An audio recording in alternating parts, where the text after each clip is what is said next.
Dhanik Bharat educational institutions inter IIT JEE NEET admission open. నమస్కారం doctor గారు.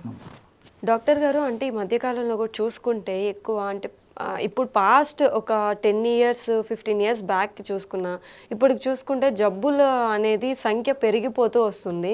దాంట్లో ఫస్ట్ ప్లేస్ తీసుకునేదే మలబద్ధకం అనమాట. మన మోషన్ అనేది బాగా జరిగితేనే మన మెటబాలిజం బాగుంది అని అనుకోవచ్చు. సో చాలామంది ఏంటి అంటే డైలీ మోషన్ వెళ్తారు, మాకు ఎటువంటి సమస్య లేదనుకుని ఫీల్ అవుతూ ఉంటారు. కొంతమంది 2 డేస్కి ఒకసారి వెళ్తూ ఉంటారు. బట్ ఈ మలబద్ధకం అనేది ఇప్పుడు మనం మాట్లాడుకోవాల్సింది కూడా మలబద్ధకం గురించే. సో ఈ మలబద్ధకం ఆ మనిషికి ఉంది అని చెప్పేసి ఎలా తెలుసుకోవాల్సి వస్తుంది డాక్టర్ గారు? సో దైనందిన జీవితంలో మా ప్రాక్టీస్ కూడా చాలామంది అడుగుతుంటారు మా అసలు సార్ మాకు మోషన్ ప్రాబ్లం ఉందా లేదని మాకే అర్థం కాకుండా ఉంది సార్. కొంతమంది ఒక్కొక్కరు ఒక రకంగా చెప్తుంటారు. అసలు ఎట్లా మాకే మేము తెలుసుకోవాలని చెప్పేసి కూడా అడుగుతుంటారు మా. సో ప్రేక్షకులకు అందరికీ ఉపయోగపడేటట్లు, అందరికీ అవగాహన కలిగేటట్లు నేను కొన్ని విషయాలు చెప్తాను చూడండి మా, అందరికీ ఉపయోగపడతాయి. సో అసలుకు ఒక వ్యక్తికి మలబద్ధక సమస్య ఉందా లేదా అని తెలుసుకునేందుకు వేలాది రూపాయలు లక్షలాది రూపాయలు ఖర్చు పెట్టి పరీక్షలు చేయించుకోవాల్సిన అవసరం లేదమ్మా. జస్ట్ కాస్త నాలెడ్జి ఉంటే వాళ్ళకే వాళ్ళే తెలుసుకోవచ్చు అనమాట. ఎలాగంటే మోషను వీలైనంత వరకు సమయానికి అవుతుండాలి. పొద్దున కానీ మధ్యాహ్నం కానీ సాయంత్రం కానీ ఎప్పుడైనా సరే ఒకే టైం 24 అవర్స్ మోషన్ టయానికి అవుతున్నది ఇన్ జనరల్గా నేను చెప్పేది. సో ఎప్పుడైనా అకేషనల్గా ఎప్పుడోసారి కొంచెం టైం తప్పడంలో అది అంత ఇది కూడా కాదమ్మా. సో కాల విరేచనం ఆరోగ్యకరణం శ్రేష్టం. టైంలీ మోషన్ అయిపోవాలి. దేహధర్మాల్లో భాగంగా శరీర క్రియల్లో భాగంగా మన దేహంలో తయారైనటువంటి ఈ మరణ పదార్థం అంతా టయానికి విసర్జింపబడుతున్నారు. నెంబర్ 1 అది.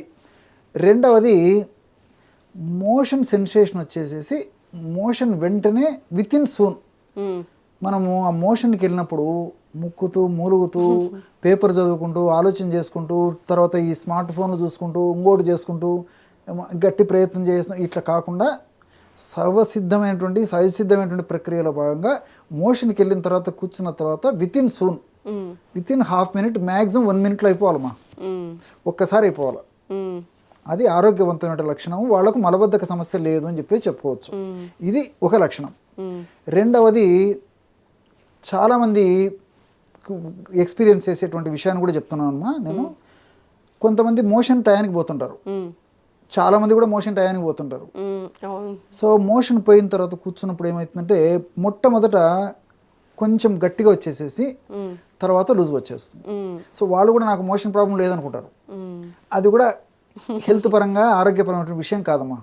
సో ఒకటే కాన్సిస్టెన్సీలో మోషన్ రావాలి. సో ఫస్ట్ గట్టిగా వచ్చి తర్వాత లూజ్గా రావడం అనేది కూడా అది మలబద్ధక సమస్య వాళ్ళకు లేదని చెప్పడానికి కూడా లేదమ్మా.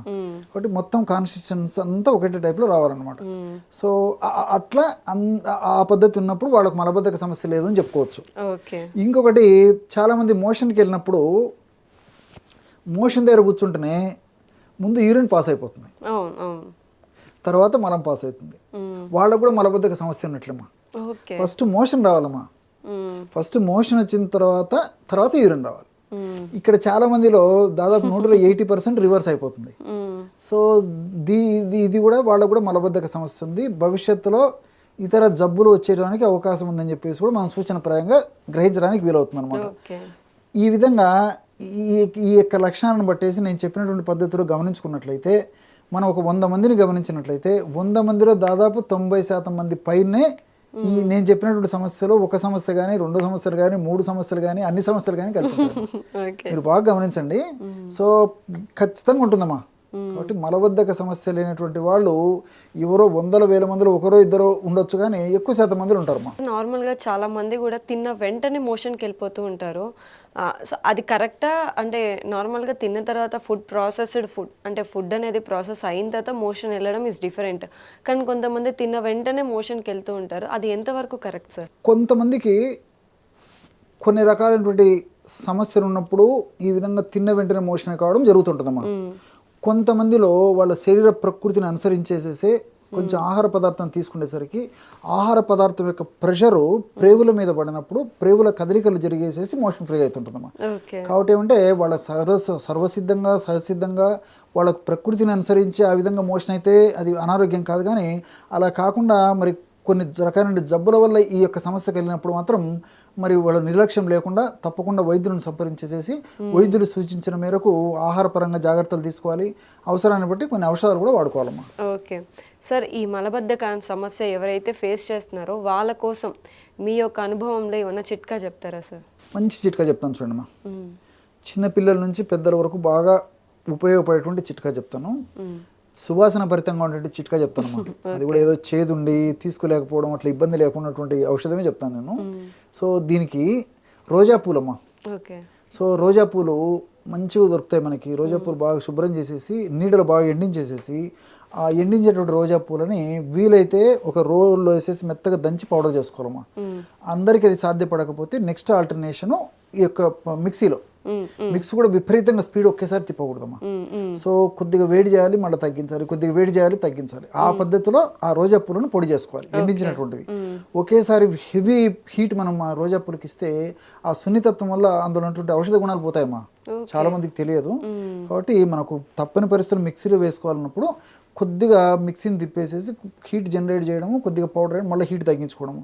ఒక సర్టన్ హీట్తోనే ఆ పౌడర్ చేసుకోవాలి. కానీ 2, 3, 4 పెట్టేసేసి తిప్పేసేసి 2 నిమిషాలు నాకు పౌడర్ అయిపోవాలని చెప్పేసి అట్లా చేయకూడదు.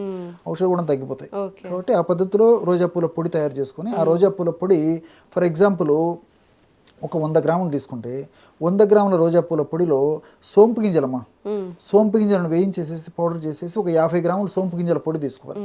అదేవిధంగా ఒక 20 గ్రామ్స్ వరకు సైంధవలవణం పొడి కలపాలి. రాక్ సాల్ట్, అది కూడా మనకు మార్కెట్లో దొరుకుతుంది. అన్ని పౌడర్స్ కలిపేసేసి ఒక గాజు సీసాలో నిల్వ ఉంచుకొని రోజు రాత్రి పడుకునేటప్పుడు సమస్య తీవ్రంగా ఉండి వయస్సు ఎక్కువగా ఉండి మరి ఇతర సమస్యలు ఏమన్నా ఉన్నట్లయితే ఇంచుమించు 1 టీ స్పూన్ వరకు వాడుకోవచ్చమ్మా. 1 టీ స్పూన్ పౌడర్ని 100 ml గోరువెచ్చని నీళ్ళు కానీ గది ఉష్ణోగ్రత ఉన్నటువంటి నీళ్ళలో కానీ కలిపి తీసుకోవచ్చు అనమాట. సో సమస్య తీవ్రత లేకపోయి కొద్దిగా ఉన్నప్పుడైతే 1/2 టీ స్పూన్ వరకు సరిపోతుందమ్మా. కాబట్టి వారి శరీర తత్వాన్ని అనుసరించి, సీజన్ అనుసరించి, వాళ్ళకు ఉన్నటువంటి ఇతర ఆరోగ్య పరిస్థితులను అనుసరించి 1/2 టీ స్పూన్ నుంచి 1 టీ స్పూన్ అంటే దాదాపు 3 గ్రాముల నుంచి 6 గ్రాముల వరకు ఈ పౌడర్ని తీసుకోవచ్చు. మరి చిన్నపిల్లలకి ఎలా వాడుకోవాలని చెప్పేసి మీకు సందేహం వస్తుండొచ్చమ్మా. సో మరి ఇది పెద్దల డోస్ అమ్మా. చిన్నపిల్లలు అంటే ఫర్ ఎగ్జాంపుల్ 15-20 సంవత్సరాలు దాటినటువంటి వాళ్ళందరూ కూడా నేను చెప్పినటువంటి డోసులో వాడుకోవచ్చు. 15 సంవత్సరాలు తక్కువ ఉండి 10 సంవత్సరాలు 5 సంవత్సరాలు ఈ విధంగా తక్కువ ఉన్నటువంటి వాళ్ళకైతే మరి ఫర్ ఎగ్జాంపుల్ 5 సంవత్సరాల పైబడిన పిల్లలకి అందరికి కూడా 1/2 టీ స్పూన్ సరిపోతుందమ్మా. సో వయసు పెరిగే కొద్దీ కాస్త పెంచవచ్చు. 5 సంవత్సరాల కంటే తక్కువ వయసు ఉన్నటువంటి పిల్లల్లో అయితే ఇదే పౌడర్ని మరి 1/2 టీ స్పూన్ కాకుండా 1/2 టీ స్పూన్ వాడితే సరిపోతుందమ్మా. లేదు నెలల పిల్లలు కూడా ఉంటారు అమ్మా. ఫర్ ఎగ్జాంపుల్ 5 నెలల పిల్లలు, పసిపిల్లలు, 6 నెలల పిల్లలు, సంవత్సరం 2 నెలల పిల్లలు ఉంటారు. వాళ్ళకు కూడా మరి మలబద్ధక సమస్య జరుగుతుంది. తల్లులు పడేటువంటి బాధ వర్ణాతీతం. పాపం పిల్లలు చెప్పలేరు, ఆకలి కాదు, తర్వాత కడుపు ఉబ్బరంగా ఉంటుంది, బాడీ పెయిన్స్ ఉంటాయి, ఆ డిస్కంఫర్ట్ ఉంటుంది. కాబట్టి నోరు లేని పిల్లలు కాబట్టి తల్లే గుర్తించి ఆ మలబద్ధక సమస్య గుర్తిరిగేసి మందిచ్చి ఆ పిల్లలు మలబద్ధక సమస్య తొలగిస్తే పిల్లలు ఆరోగ్యవంతంగా వాళ్ళు పెరుగుతారమ్మా. సో అట్లా చిన్న పిల్లలకైతే జస్ట్ 1 or 2 పించెస్, పించ్ అంటే ఇలాగమ్మా 2 వేళ్ళకు పట్టుకుంటే ఎంత పౌడర్ వస్తుందో అంత పౌడర్ తీసేసుకొని చనుబాలతో కానీ తేనెతో కానీ పాలతో కానీ రంగరించేసి నాకు ఇచ్చేసిన పిల్లలకు బాగా ఫ్రీగా మోషన్ అయిపోతుందమ్మా.